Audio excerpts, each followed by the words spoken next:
Boy. Boy. Justin was there. Yeah. Justin doesn't even like this stuff, and he was there. I mean, he likes it. He likes. I like he stuff. likes it. He doesn't like being on this side. Yeah. Yeah. But Welcome everyone. We're Coffee and Comics. We're back after a month-long hiatus. It was my birthday month, so that's kind of important. he went full Beverly Hills girl. I did. I was like, you know what? I'm taking the entire month off. You guys can do whatever you want. We ate a lot of Cheetos. Yeah. This week we're talking about Avengers Infinity War. It's that episode. If you haven't seen it, go away. You can watch this one if you haven't seen it. Maybe next one, go away. Yeah. So the build up to this movie. Usually with movies, build up is what, 6 months when you see the trailer.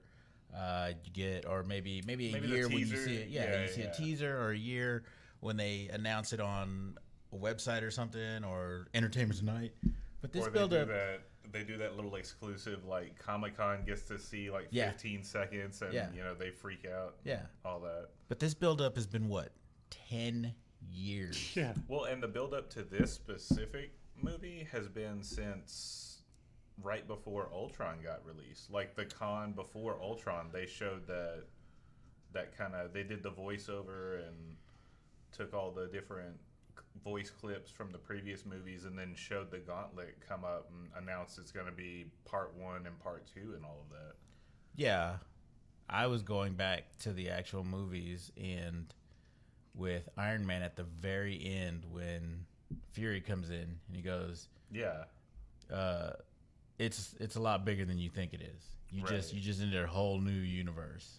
And playing off that, do you think Marvel Studios planned that far, like this far in advance, 10 years ago with that? I know the possibility was there because of their properties. But that if they did, that is some phenomenal work on their part. They had a lot of foresight. Yeah. Well, I think Feige had mentioned that that's ultimately where he wanted to go, but he was also one of those, Iron Man could flop, so I don't know right now. Like, it's a week until launch, but I have a plan of where we want to go. Yeah. So I think that was kind of always kind of in the background. Yeah. If Iron Man's a success, then let's build it piece by piece. But if it flops, hey, no skin off our backs, because Iron Man wasn't supposed to succeed in the beginning. Right. And I think that was a smart way that they were able to house those stones until basically the final act of the whole MCU.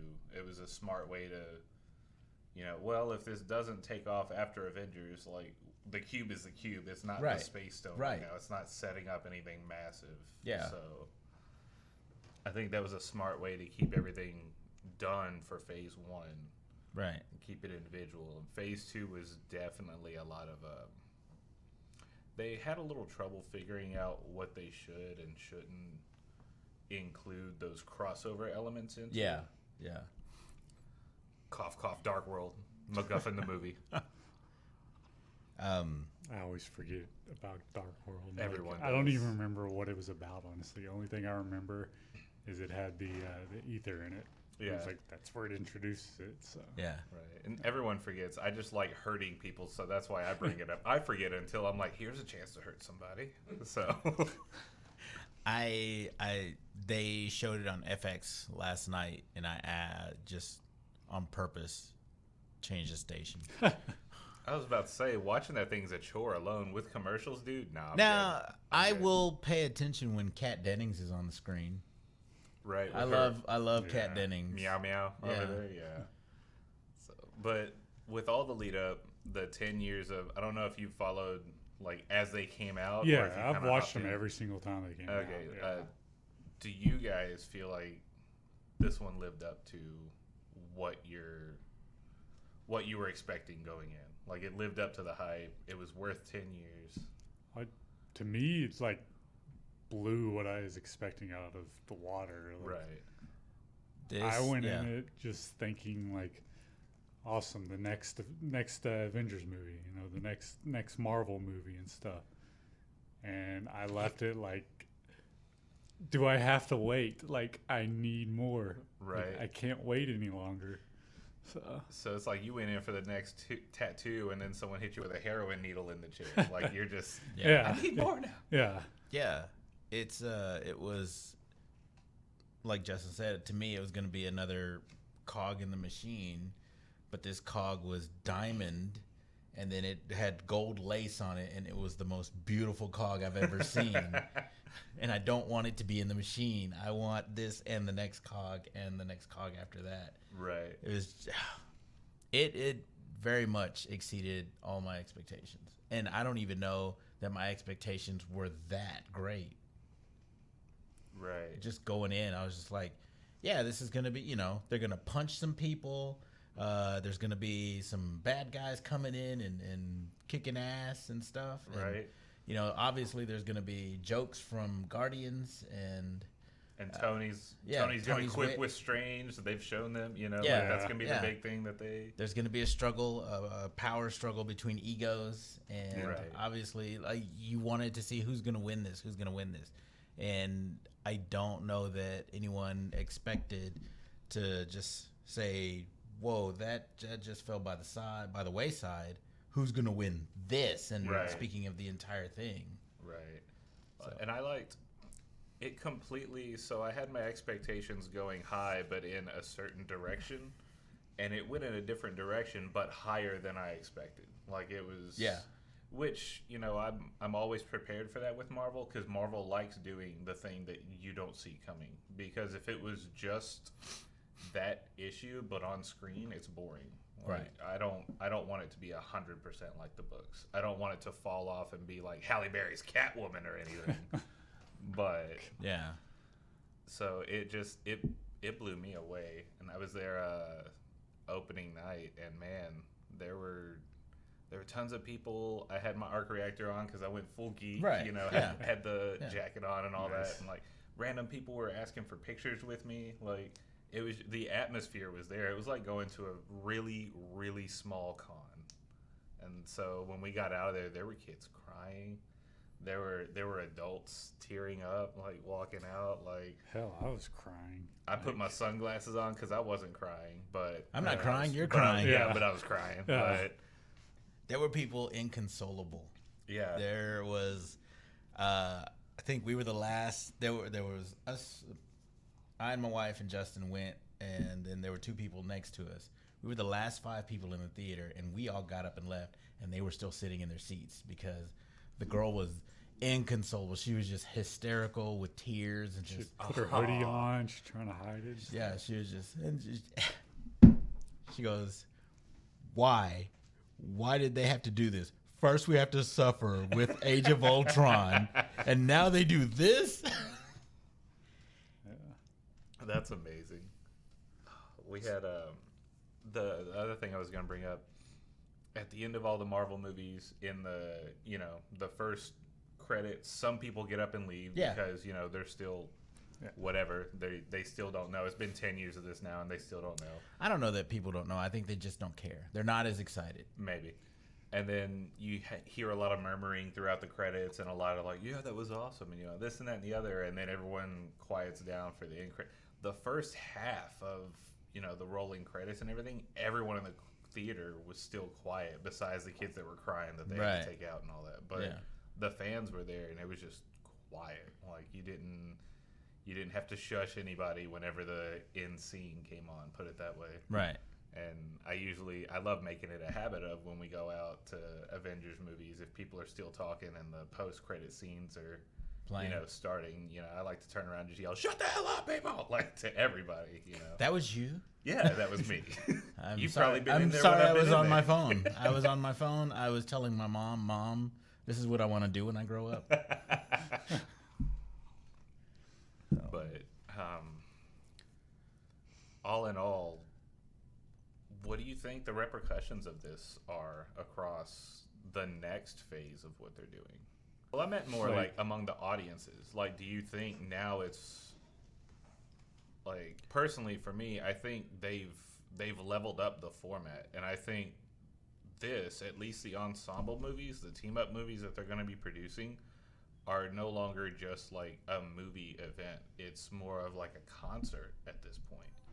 Like you're going for the show. Like this one's opening weekend. It's the Sunday of opening weekend that we're recording this. So Right. as part of why we chose this area instead of somewhere in public because of the spoilers. But I think it's leveled up. I think the solo movies are going to be kind of the same. Like you said, it's going to be the next Marvel movie. It's going to be fun. But I think these bigger ones are, it's world events now. Like this is. Yeah. So I noticed something last night during the credits.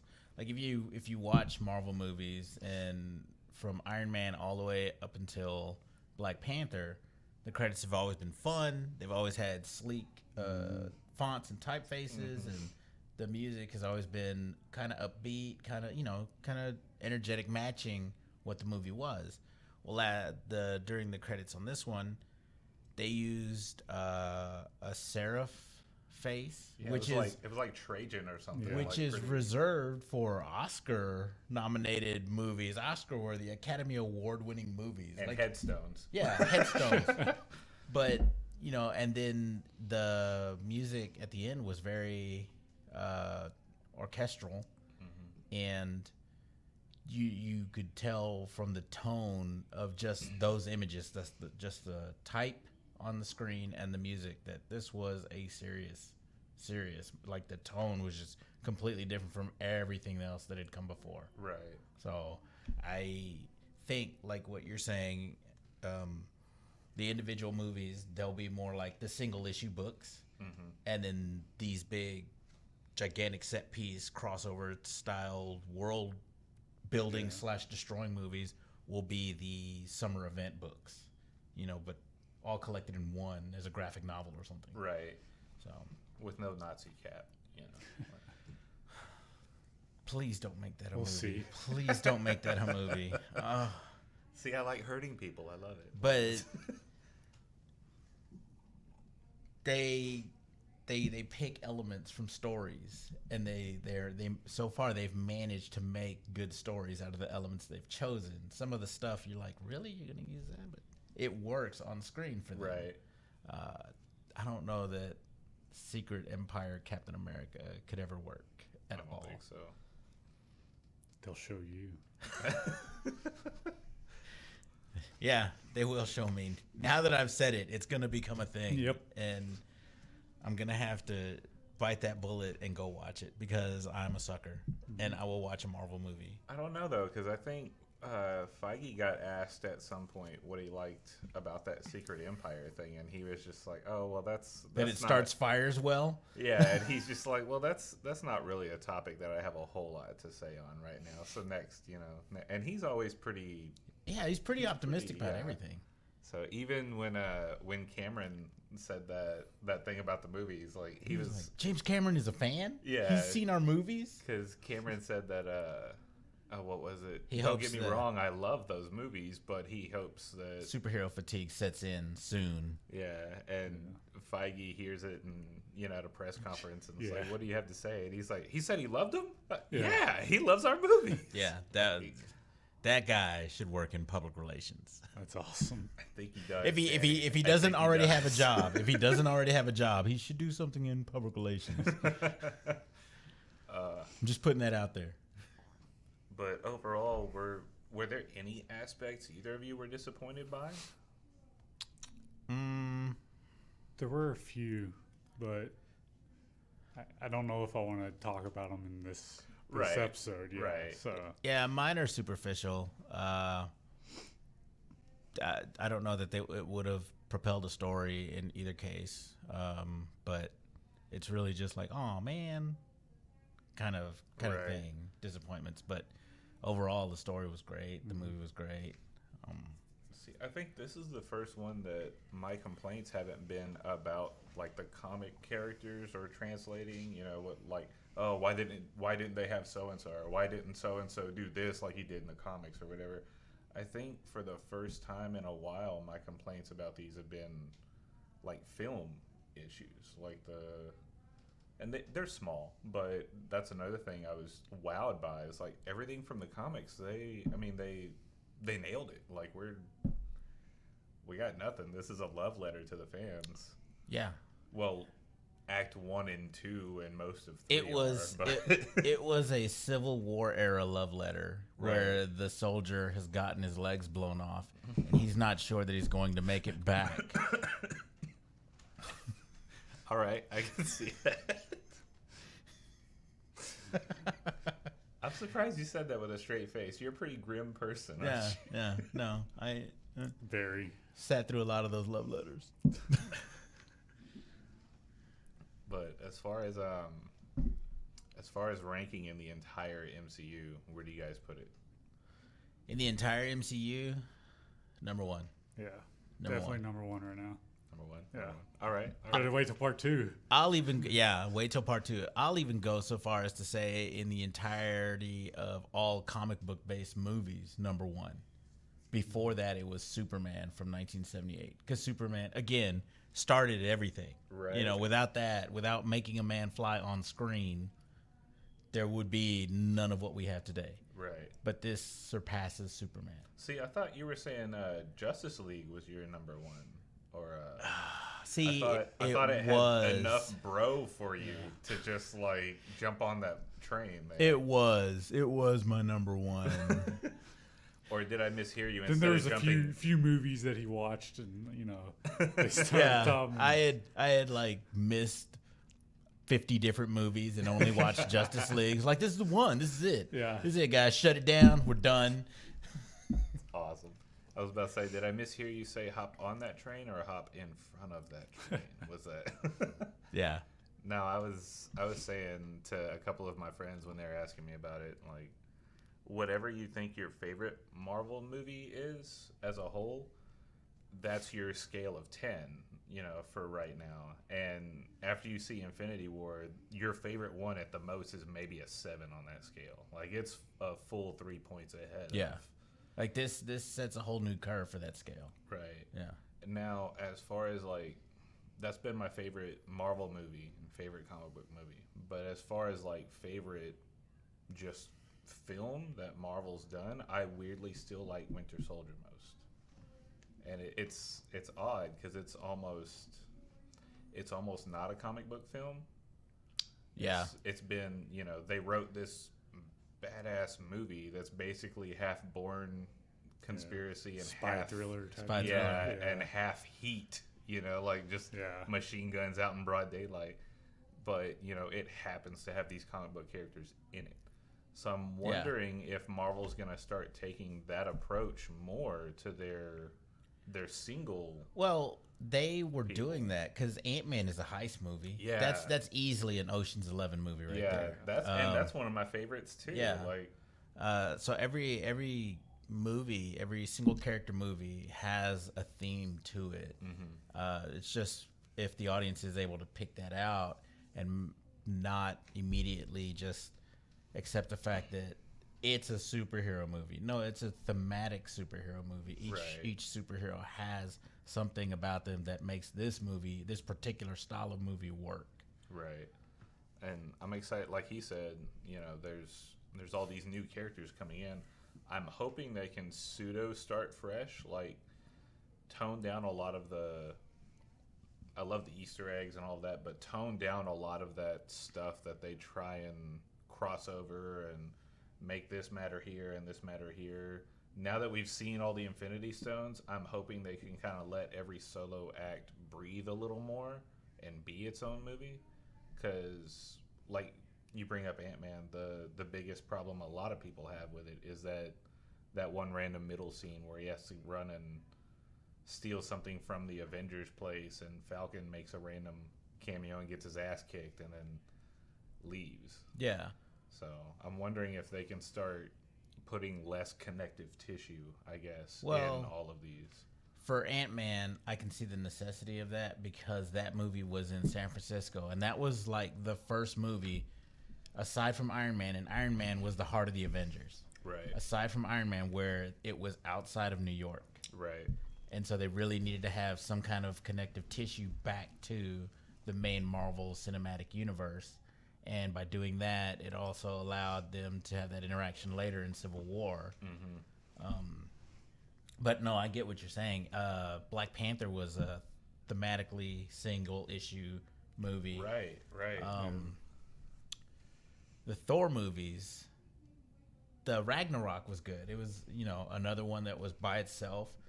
Guardians have always been off on their own. The only tie-in had been Thanos up until that point, with the Power Stone in the first one. The second one was Daddy Issues, the movie. Right. So, Right. But yeah, I think with Phase 3, they really started hitting the single issues on their individual movies, as opposed to just like, oh, this one has a tie into that and this one has a tie into this, and they let those grow naturally. And if they continue that, then I think their future movies will be in great hands. Right. So I'm hoping they do start off, more single stuff. Like you were saying, like have a solo movie with just the superhero that eventually starts leading into a big overall arc, kind of like they did with Infinity War. I just don't know what the next big overall arc will be. Fantastic Four. You think so? You think that's going to be the end, or you think they're going to introduce them? The birth of the Fantastic Four. No, I'm just kidding. It's not so much we think; it's just we hope. Like Yeah. someone's buying Avengers Tower, and if that's not the Baxter Building, it'd be a damn shame. Yeah. Like, Yeah. So, but I mean, you have to mince your words talking about this movie, and this movie Right. was so big and so well done that spoilers for the first time actually matter. Like, Yeah. if you spoil Thor for somebody, then oh no, like Oh. you spoiled a joke, or like you spoiled Civil War, like yeah, at the end, in the middle Cap fights Iron Man, but then at the end Cap fights Iron Man. Like it's not, spoilers matter heavily for the first time in a long time Right. for Marvel movies here. Yeah.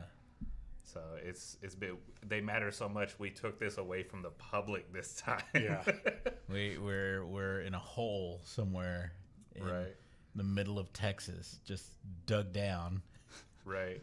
Just in a Hydra bunker. Yeah. Yeah, that's the first thing after I went to the movie. After I finished the movie, I came to Danny and I was like, we can't do this in Bankston's. I was Yeah, like, this was we can't do Justin's it idea. with any people around us that haven't seen it yet. It Right. hadn't even occurred to me. Yeah. And when he told me that, I was like, you're right. We cannot do this out in public. Well, Yeah. and I thought it would be like something, I thought it would blow over cool, because it's like, it's a comic shop. Everyone at the comic shop had to have seen it, and I go over there Saturday and no one got a chance to. Yeah. Like, as of 4:00 when we were hanging out Saturday, Yeah. no one that worked there had a chance to. So I'm just like, See, when we did Black Panther, we did our spoiler one. Like I was a little iffy because we were in a comic shop. Maybe people hadn't seen it yet that come in to buy their comics and stuff. But with this one, I was like, no, this is too big of a movie. Yeah. It's like, yeah. Well, and Black Panther was another case where like there wasn't much to spoil. Like there was small moments to spoil, but the overall thing was like, it was like every other Marvel movie. Act 1, you meet the hero. Act 2, the hero loses a fight. Act 3, he comes back for his, He redeems himself. yeah, he comes back for his like, hey, the good guy won, and like happy ending and big CGI fight. Yeah, there were no big impactful moments like the revelation of a new stone or an invasion from an alien race or anything like that.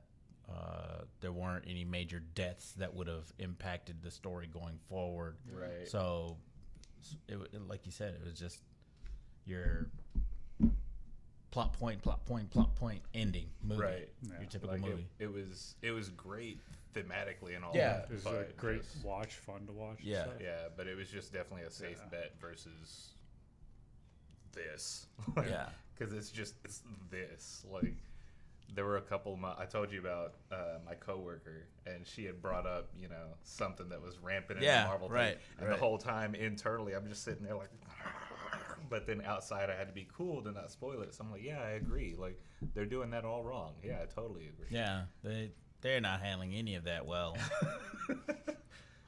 So, but yeah, inside I was just, oh, it's great though.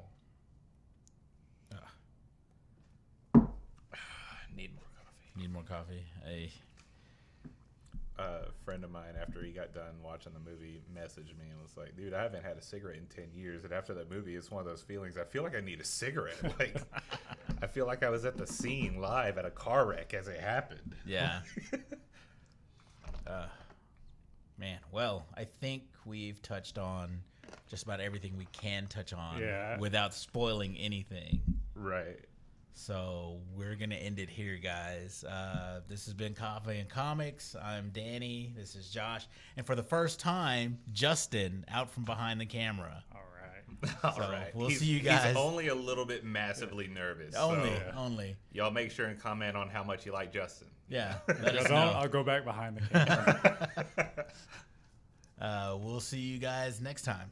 We're giving y'all a week to watch the movie. Next episode's going to be spoilers. So All spoilers. All the spoilers. So, yeah. take it easy.